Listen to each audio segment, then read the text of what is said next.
The Triple Crown is dead. Long live the Triple Crown.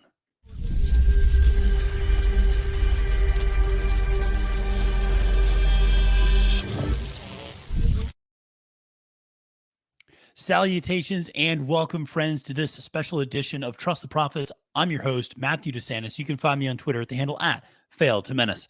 Before we get into this topical discussion on the status of the Triple Crown, not just this year, but in general in horse racing, make sure to press that subscribe button here on YouTube so you can get all of our great content on Trust the Prophets. We have so much coming to you every single day, leading up to the Preakness, leading up to the Belmont, going into the summer at Saratoga. We got you covered. We have international racing we're going to start covering a little bit more as well. We got different types of content for every type of fan, whether you're into pedigree analysis, horse racing news, live betting, handicapping. We got you covered. Make sure to like this video and comment below with what you think the status of the Triple Crown in horse racing really is. Where is it right now? Let us know. Love to hear from you on that.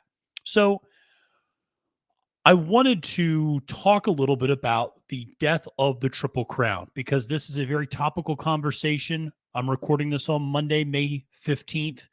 They have just announced that a horse like Disarm has decided not to run in the Preakness Stakes. And I think this has led to a lot of consternation, a lot of hand-wringing amongst horse racing elites and among horse racing fans about the status of the Triple Crown and what it means to be a Triple Crown winner anymore, and whether or not a horse like American Pharaoh and Justify are perhaps the final Triple Crown horses that we will see, or at least under the old system that we will see.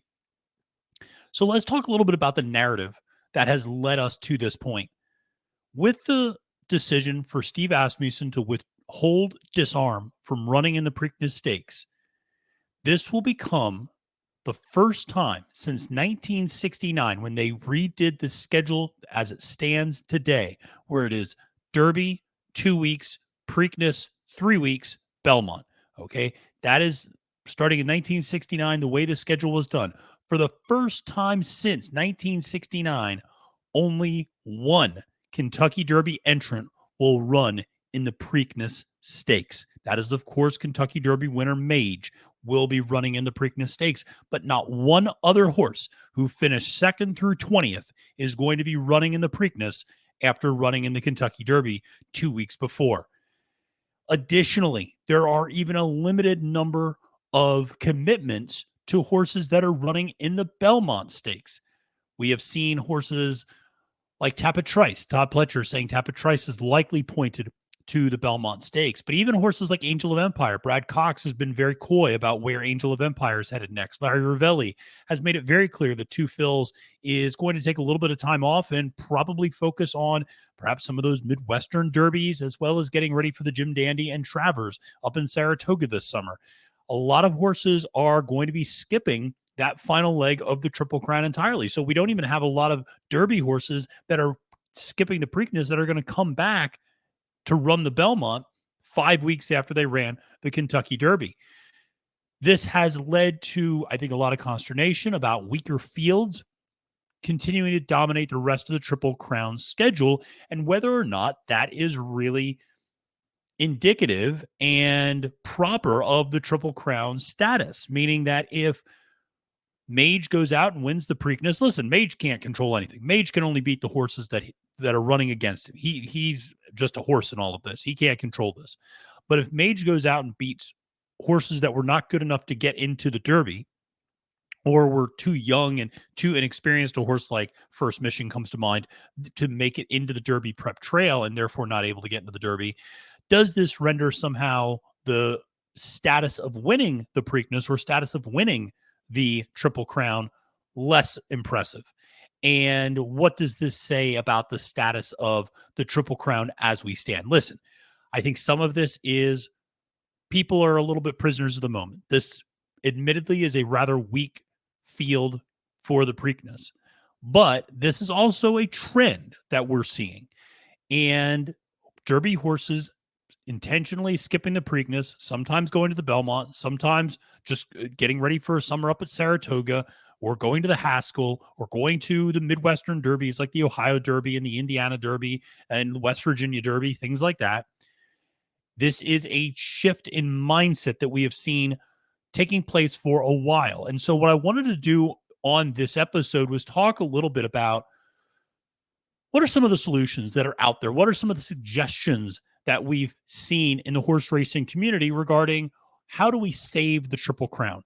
How do we make sure that more of our best 3-year-olds run in at least multiple legs of the Triple Crown, even if they're not running in all three, running in at least two of the three? How do we ensure better fields in the Preakness and in the Belmont after a strenuous Kentucky Derby? Well, the first and perhaps the most easy solution is change the schedule, right?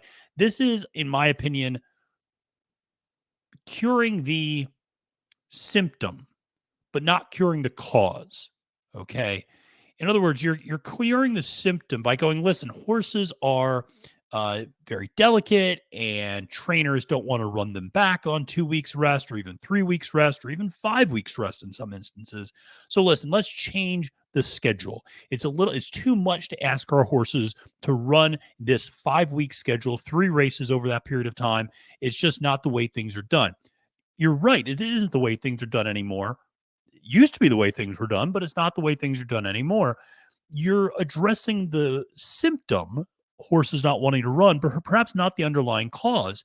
Now, the pro side of changing the timing and making it roughly, the proposals, there have been multiple people suggesting multiple things, but the general idea is space things out and basically give a month in between each race. So 4 weeks between the Derby and the Preakness, and another 4 weeks between the Preakness and the Belmont. The problem with this is a variety of things. The one is it really does kind of run up into other track summer schedule in terms of the Haskell, in terms of what things would look like up at Saratoga potentially with Jim Dandy, and would, like I said, would just change the dynamics of some of those races and presumably entries in some of those races that are still very big deals for this 3-year-old division. The other thing that I think people are underestimating is I think trainers would still stall for more time. I think if you gave trainers 4 weeks in between these races, they would still go, we'd really like 6 or 8 weeks. They'd want more time to rest their horses. I don't think it's just the 2 week turnaround is too much. I even think just a month's turnaround is probably too much. You see this already on the Derby prep trail. How many of these horses didn't even complete a full Derby prep cycle? So many of them skipped at least one, if not two, of the prep races to get ready for the Triple Crown. A horse like Forte, who of course scratched from the Kentucky Derby, but ran in the Fountain of Youth and the Florida Derby, did not run in the Holy Bull. Even, other horses, took kind of different ways to get there. A horse like Kingsbarns went from a maiden special weight to an allowance to the Louisiana Derby. You had horses going different routes. A horse like Two Phils was one of the only horses that ran every single step of the way. Even a horse like Mage only went maiden, Fountain of Youth, Florida Derby, ran in 2 preps, not the 3, mainly because he was still so young at that point. But it is interesting to see that even the Derby prep trail, which has a month apart, you see a horse like Instant Coffee, who ran in the Lecomte and skipped the Risen Star and then came back to run in the Louisiana Derby.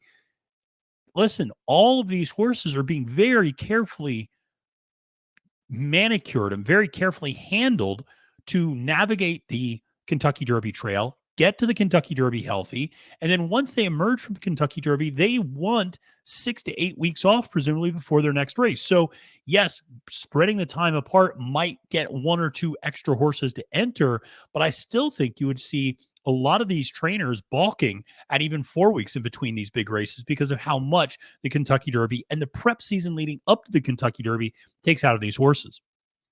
Now, there's also been suggestions that throwing more money at the problem. This is always a favorite solution. Just throw money at the problem. Make it an economic incentive. Give people $1 million bonus if they run in all 3 legs of the Triple Crown. First of all, where's that money coming from? It's one thing to suggest throwing more money at the problem. It's another thing knowing where the money's coming from, who's paying for it, etc. But certainly it might encourage some more participation in terms of more money. But here's the problem. Do you really think an extra $1 million is going to persuade Brad Cox and Todd Pletcher and Bob Baffert, Steve Asmussen, Bill Mott? I mean, these are huge barns. $1 million, yes, is nice to you and me, and it's nice to those trainers too. But here's the thing, they have owners that they're responding to as well. And these owners see dollar signs elsewhere. They see dollar signs in the breeding shed in particular. And that is a problem that we cannot get around, which is they're making more money on these horses in retirement than they are on the track. And we can throw an extra $1 million, an extra $500,000 here and there to different horses. That's not going to change the economic structure of horse racing right now in North America. And that's a huge problem. So, in my opinion, that would be a waste of money to try to just throw it at different connections to try to get them to come to at least one more leg or all three legs of the Triple Crown. I don't think it would be particularly successful. This also leads to a point that our friend here on Trust the Profits, Chuck Simon, brought up, which is one of the issues we have is that so many of these horses are controlled by so few people that you have Todd Pletcher with multiple horses. You have Brad Cox with multiple horses. You have Steve Asmussen with multiple horses. You have, who are contenders on the Triple Crown Trail, Chad Brown, Bill Mott. The list goes on, but it's consolidated to, the top 5-6 names in the sport. It is rare that we got to see a Gustavo Delgado and a Larry Ravelli. $1 million to those barns and operations might mean a lot. Okay. So certainly a smaller barn, smaller connections would probably be a little bit more persuaded by this. So you might get those smaller barns who manage to get their way into the Kentucky Derby be a little bit more excited about engaging in the second and third legs of the Triple Crown if they lose out, because that $500,000, whatever that bonus might be, would be really beneficial to them and their barn and their horse and their ownership groups, et cetera. So that's something to also consider, is just how highly structured and how highly contained so many of these Derby prep contenders and Kentucky Derby and Triple Crown contenders really are to just a relatively small number of barns. Then you have the breeding strategy, which is, this gets to the cause and not the symptom, but it would address the symptom as well. This is easily the best solution, but also the least likely to ever be adopted, which is long-term, we need to change the way we are breeding our horses. And we need to change the economics of the breeding game to some extent, and we need to stop breeding for speed and delicacy. We are building incredibly volatile and very delicate creatures. We are building massive thoroughbreds who are being bred for speed over endurance, for brilliance over sustainability. That is a massive issue that we are confronting. We see it all the time. You want to understand why do we have more and more breakdowns in some cases? Yes, there are track problems. Yes, there are bad actors in the game. It's also the way we are breeding our horses.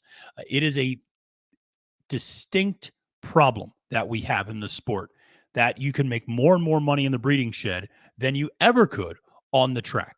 That a horse like Flightline can run 6 times, command $250,000 stud fee. Okay.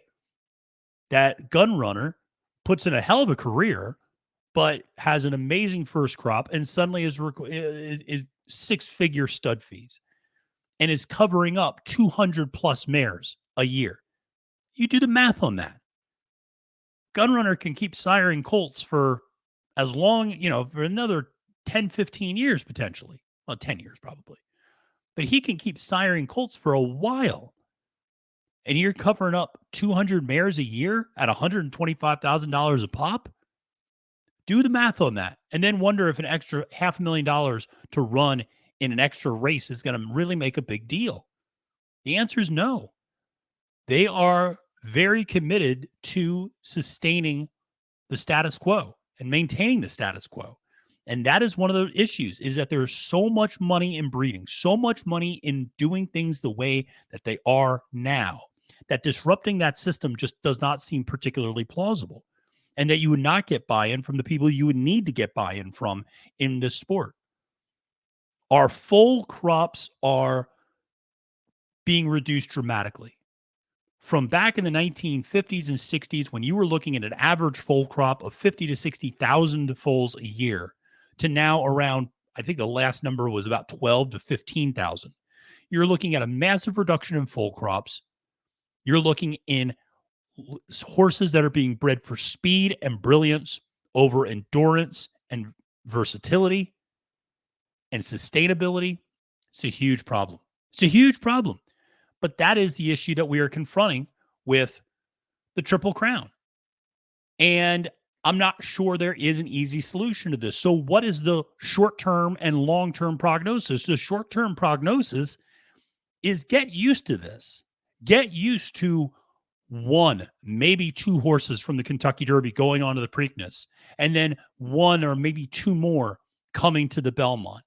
You're not going to see horses run in all three legs of the Triple Crown. And I'm not suggesting that the only way the Triple Crown is legitimate is if you have horses running in all three legs. Okay. I'm not going to make the California Chrome argument. All right. But what I am saying is that the Triple Crown is weakened when you don't even have the best in your crop running in the second and third legs. Then what does it really mean to win the Triple Crown in a lot of ways? This Preakness is set up for a horse like Mage to win, okay? In terms of the level of competition, in terms of the way the race shape sets up, Mage is a very logical win bet here. Now you have a little bit of buzz going into the Belmont. Do we have a Triple Crown horse on our hands? Who's waiting for this horse? I don't know. Tapatrice and who? Archangelo? Probably not. Bishop's Bay? Who's waiting there for him? Angel of Empire? Doesn't seem like it. So again, this is the issue that we have when we start talking about the way we are breeding horses. We talk about the way in which we've had these incredible pace duels the last couple of years. Why is that? Well, we're breeding one-turn milers. That's what we're breeding, folks. We are breeding one-turn mile horses. We are not breeding 10, 12 furlong horses anymore. We just aren't. We're breeding for brilliance. And every once in a while, we get a few siring lines, like a Curlin siring line, like a Tappet siring line, where you tend to see good distance production there, but you're still mixing that a lot of times with speed. And again, these horses are so delicate. They're such a massive investment that the ownership groups and the trainers do not want to risk their investments. They do not want to put their horse at any more risk, and they want to get their horse to the breeding barn as quickly as possible because that is the paycheck they're waiting for. And the fewer number of races they need to get there, the better off they think they're going to be. And running 3 races in 5 weeks is a problem. And honestly, running 3 races in 3 months is going to be a problem. So this is where we stand. We may not see the Triple Crown manifested the way that we always have in the past. It may be changed. There are enough people in the sport calling for these changes that we may very well see it. Are we going to see a Triple Crown winner again? Of course we are. Of course we will. Okay. But what that means compared to the days of Secretariat and Affirmed, Seattle Slew, even American Pharaoh, what does that mean moving forward? I think becomes a very distinct and difficult question to answer, given what we're seeing, the trends in the sport today. Well, that's going to do it for this episode of Trust the Profits. Make sure to subscribe to our network to get all of our Preakness coverage. Listen, it might be a weak Preakness, but gosh darn it, we got you covered from top to bottom. All right. And we're going to come at you with tons of different content for you. And we're going to be handicapping and doing a lot of content on the undercard races as well. So there's a lot of great stuff going on this week at Pimlico. So do make sure to press that subscribe button, like this video, comment below with how you would fix the Triple Crown. Let's hear it. And I say that seriously. I'd love to hear how you think the Triple Crown should be fixed, or do you just leave it alone and go, listen, this is just the way it is, and maybe it changes the way we think about it, but we're not going to touch it at all. And I'm not against that one way or the other. So love to hear your points of view. All right. Until next time, friends, my name is Matthew DeSantis, wishing you a great and prosperous day at the races and reminding you it's now post time.